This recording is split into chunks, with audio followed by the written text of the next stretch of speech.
Good morning students, CCS के YouTube channel में आप सभी का पुनः स्वागत है। आज एक महत्वपूर्ण टॉपिक लेकर के हम आपके बीच आए हैं। आज हम चर्चा करेंगे कुछ ऐसे गलतियों का जिसे बार बार दोहरा देने से बच्चे एक अनुमान के मुताबिक मार्क्स नहीं प्राप्त कर पाते हैं। और मैंने बहुत सारे स्टूडेंट्स का ऐसा शिकायत सुना होगा कि उनका एग्जाम बहुत ही अच्छा गया है, लेकिन उसके अनुरूप उन्हें मार्क्स प्राप्त नहीं हुए। इसके पीछे बहुत बड़ा वजह नहीं होता, लेकिन जो छोटा वजह है उसी वजह का चर्चा आज हम लोग करने जा रहे हैं आपके बीच। सामान्यतः एक दिमाग में एग्जाम के पहले जो भय होता है, जो ये हैबॉक बना हुआ है, इस हैबॉक से हमें बाहर निकलना है। ऐसा कुछ नहीं है। सेंटर पे आप जाएंगे तो सेंटर पे पेरेंट्स दिखाई देते हैं, सेंटर पे रास्ते में काफी भीड़ होता है। चूंकि आपको पता होना चाहिए लगभग 20 लाख स्टूडेंट्स पर ईयर केवल मैट्रिक एग्जाम में, बिहार बोर्ड के मैट्रिक एग्जाम में per year approx 20 lakh students शामिल होते हैं।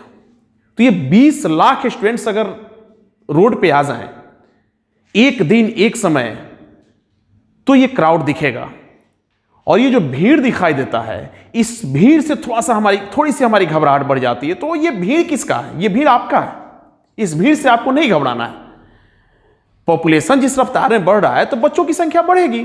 पहले एक सीटिंग में जो एग्जाम हुआ करता था, अब दो सीटिंग में एग्जाम हो रहे हैं। नए नए सेंटर्स हर साल बहुत सारे सेंटर्स को बढ़ाया जा रहा है। तो ये भीड़ मेरा है, और भीड़ जब मेरा है तो मैं उस भीड़ से क्यों घबराऊं। दूसरी चीज है कि जब इतने सारे बच्चे रोड पे आ जाएंगे, सभी बच्चों के पेरेंट्स भी सड़क पे आ जाते हैं, तो ये 20 लाख की भीड़ 20 लाख नहीं है, ये 40 लाख है। तो फिर लॉ एंड ऑर्डर संभालने के लिए एडमिनिस्ट्रेशन के लोग भी दिखाई देंगे। तो सेंटर पे जो एडमिनिस्ट्रेशन के लोग होंगे, पुलिस आपको वहां दिखाई देगी। तो ये सब चीज आपकी सुरक्षा के लिए, आपकी व्यवस्था के लिए, आप सुचारू रूप से एग्जाम दे दे, इसके लिए है।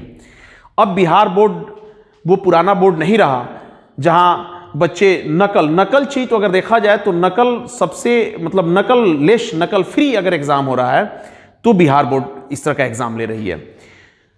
अब हमारे लिए सबसे राहत की बात यह है कि हमारे 50% क्वेश्चंस या 50% मार्क्स तो केवल ऑब्जेक्टिव प्रश्नों के लिए हैं। और ये कोविड इसको यूं कहें कि ये हमारे लिए तो राहत देने की बात यह है कोविड में कि अब 100 क्वेश्चंस होंगे ऑब्जेक्टिव, और उसमें से मात्र 50 क्वेश्चंस को हमें सॉल्व करना है। तो 100 में 50 ऑब्जेक्टिव्स को सॉल्व करना है, तो हमारे पास तो कितना सारा ऑप्शन आ गया।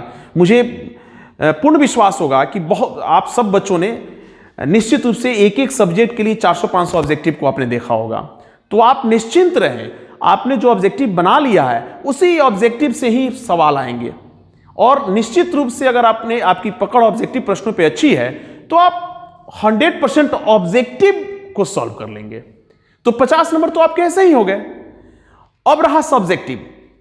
तो जो सब्जेक्टिव प्रश्न है उसमें थोड़ा सा लिखने के जो तरीके होते हैं, असल आज मेरा वीडियो बनाने का, ये जो मैं वीडियो बना रहा हूं, इस वीडियो बनाने का असल मकसद यही है कि सब्जेक्टिव प्रश्नों को कैसे सॉल्व किया जाए।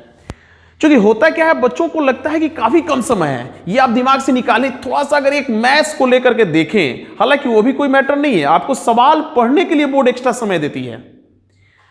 तो मैथ्स में थोड़ा सा हम लोग चूंकि इन्विजिलेटर वाला काम भी करते हैं, तो फिर वहां हम लोग देखते हैं कि हम बच्चों को कहां कहां परेशानी हो रही है।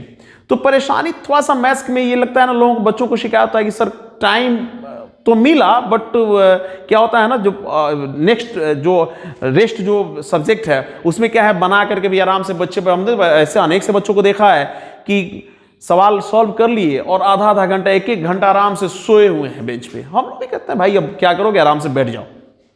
चूंकि वो चाह करके भी कॉपी जमा करके बीच एग्जाम से, एग्जामिनेशन हॉल से निकल नहीं सकते हैं, तो समय होगा तभी आपसे कॉपी लिया जाएगा। जो इन्विजिलेटर आपके पास आएंगे, वो इन्विजिलेटर ऐसा नहीं है कि बहुत ज्यादा ये सब क्वालिफाइड इन्विजिलेटर होते हैं। कुछ बच्चों को ऐसा देखते हैं कि वो प्रश्न क्या है ना, कि पूछना चाहते हैं कि सर मुझे इस प्रश्न का जवाब क्या, उनका थोड़ा सा ये रहता है कि काश सर मुझे इस प्रश्न का जवाब बताए। तो मैं आपको पहले ही आश्वस्त कर देना चाहता हूं कि आप जो एग्जाम देने जाते हैं, आप 10th क्लास में हैं, और आपका जो इन्विजिलेटर है वो क्लास 8, क्लास 7, क्लास 5 तक के बच्चों को ही पढ़ा रहा होता है। तो वो बार बार, चूंकि पढ़ाई क्या है, ये अगर आप लगातार प्रैक्टिस में नहीं रहेंगे तो चीजें धीरे धीरे धीरे धीरे क्या भूल जाती है। तो इन्विजिलेटर जो होते हैं वो क्लास 5 तक के बच्चों को देख रहे हैं, तो वो जो पहले पढ़े थे वो सिलेबस चेंज हो चुका है, उनका क्या है ना, प्रैक्टिस सब बंद हो चुका है, तो आपके प्रश्न का जवाब वो नहीं दे पाएंगे। तो गलती से भी आप उन प्रश्नों का जवाब उनसे नहीं पूछेंगे। बहुत सारे बच्चे क्या करते हैं, जैसे OMR शीट को रंगना है, तो OMR शीट को रंगना है, जो गोलक को रंगना है उसको पूरा रंगना है। अब पूरा रंग दिए, अब गलती से N वाले कॉलम को B को रंगना था, उसको A को रंग दिए। तब उन्हें क्या लगता है ना कि व्हाइटनर से अगर हम A को फिर मिटा के फिर B को रंग देंगे तो हमारा मार्क्स मिल जाएगा, या हमारा जो त्रुटि है वो ठीक हो गया, करेक्शन वो करेक्ट आपने कर दिया। ये आपका भ्रम है। लोग व्हाइटनर लेके भी जाते हैं, व्हाइटनर से रंगते, ये सब इस चक्कर में आपको नहीं पढ़ना है। वो गलत हो गया तो गलत हो गया, आप घबराइए नहीं। जो इन्फॉर्मेशन है, अब तो इन्फॉर्मेशन आपको अपने से डालना नहीं है। इन्फॉर्मेशन क्या है, इन्फॉर्मेशन सब आपके पहले से ही उसमें फिलअप किए हुए होंगे। अब आंसर शीट भरना है, जिसे OMR शीट हम कर रहे हैं। तो आंसर शीट क्या है ना, उसमें बड़ी सावधानी से एक एक प्रश्न को देख करके एक एक आंसर शीट को आप एक एक मतलब नंबर को भरिए। जैसे क्वेश्चन नंबर 1 पढ़ें तो क्वेश्चन नंबर 1 को रंगे।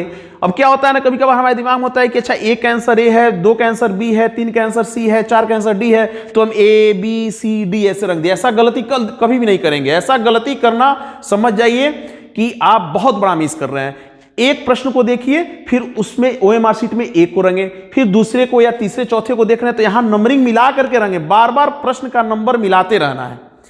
खैर, ये तो हुआ OMR रंगने का। सबसे बड़ा चीज क्या है, सब्जेक्टिव। तो सब्जेक्टिव के लिए जैसे मान लो कि ये हमारा पेज है, कॉपी है, तो कॉपी में ये हेडर है, छोड़ा गया होता है। इधर क्या होगा, आपका चौथाई छोड़ा गया होगा। अब इधर भी आपको चौथाई मिल सकता है, या मिलता भी है, अगर चेंज कर दे तो नहीं।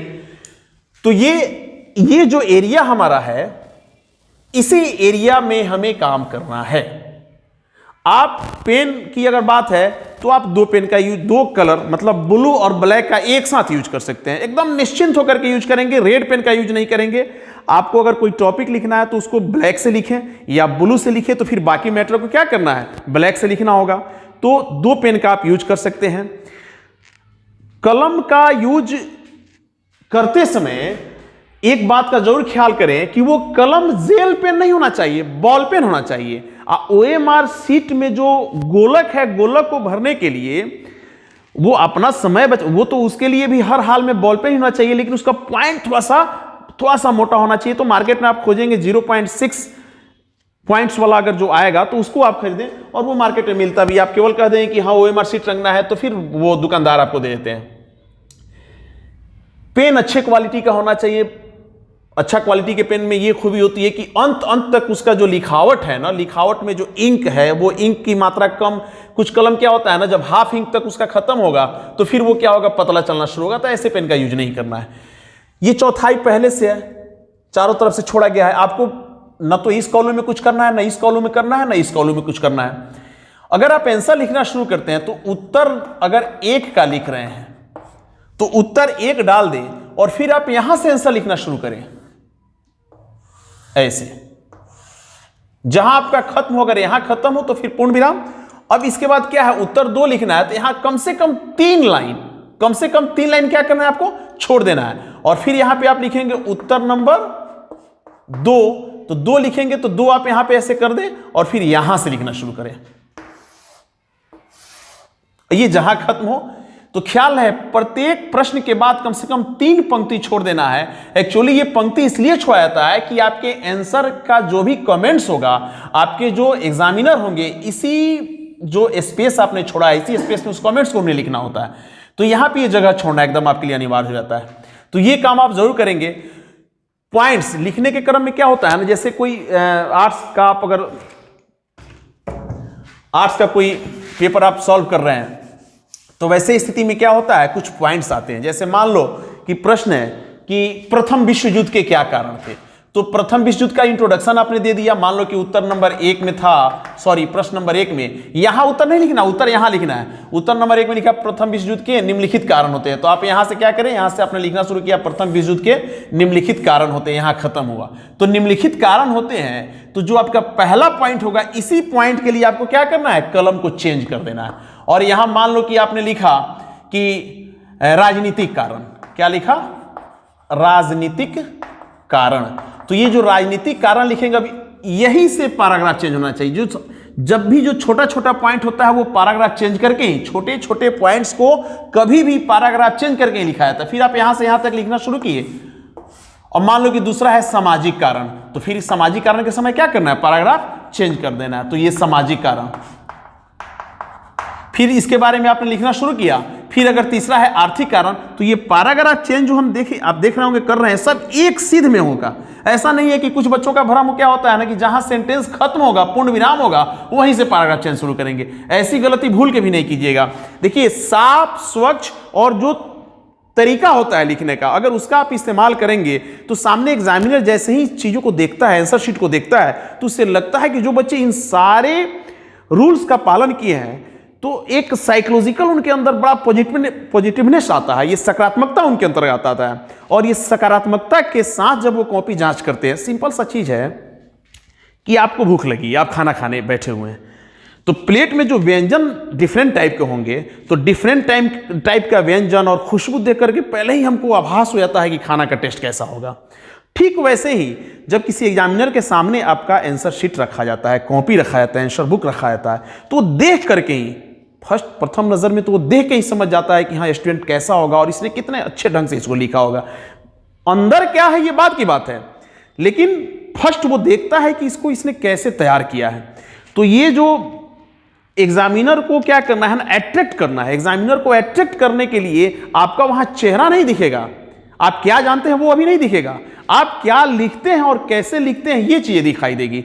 तो ये बहुत आवश्यक हो जाता है कि हम कितना बेहतर ढंग से लिखें। दूसरी चीज है, एकदम से आप अपने अंदर से इस बात को निकाल दीजिएगा कि आपके पास समय कम है। मैं दावे के साथ कह सकता हूं कि आपके पास, हर स्टूडेंट्स के पास, चाहे वो बहुत ही अच्छा स्टूडेंट हो या चाहे वो बहुत ही कमजोर स्टूडेंट्स हो, उसके पास निश्चित रूप से 30 मिनट, मिनिमम 30 मिनट अतिरिक्त होते हैं। वो 30 मिनट बैठता है, सब कुछ कर लेने के बाद 30 मिनट बैठता है। तो ये 30 मिनट आपको बैठना नहीं है, इस 30 मिनट में आपको करना क्या है, जो आपने आंसर तैयार किया है, अब एक एक चीज को आप बारीकी से पढ़िए, उसके वर्तनी को सुधारने का प्रयास कीजिए। अगर बीच बीच में कोई टर्म्स ऐसे आ गए हैं, जब टर्म्स आ गए हैं तो जैसे ये सामाजिक कारण आप लिखे तो इसका क्या है, कलर चेंज कर देना है, इसका भी कलर चेंज कर देना है, बाकी जो हमारा मैटर होगा दूसरे पेन से होगा।